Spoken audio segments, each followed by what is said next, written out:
As you know, some of the initial cases identified in December from this cluster of pneumonia had mentioned this exposure at the seafood market, but some of those cases, some early cases, didn't have exposure at that market.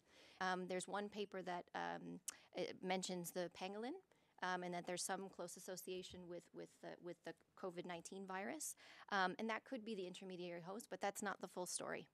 So there's a lot of area of work that needs to be conducted to really identify the intermediate hosts. So what are those animals that may have resulted in exposure to people who were infected there?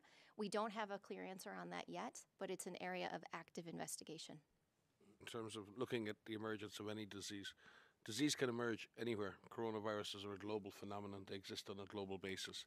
It's an unlucky accident of history or nature that they emerge in a certain place. And it's really important that we don't start to ascribe blame to geographic origin, and that we look at this in terms of how we respond, how we contain, and how we stop this virus. Yes, we need to understand the origin of the virus so we can prevent it re-emerging, not in a way of trying to find out who's at fault and what poor animal is at fault for the virus. The animals aren't at fault for this.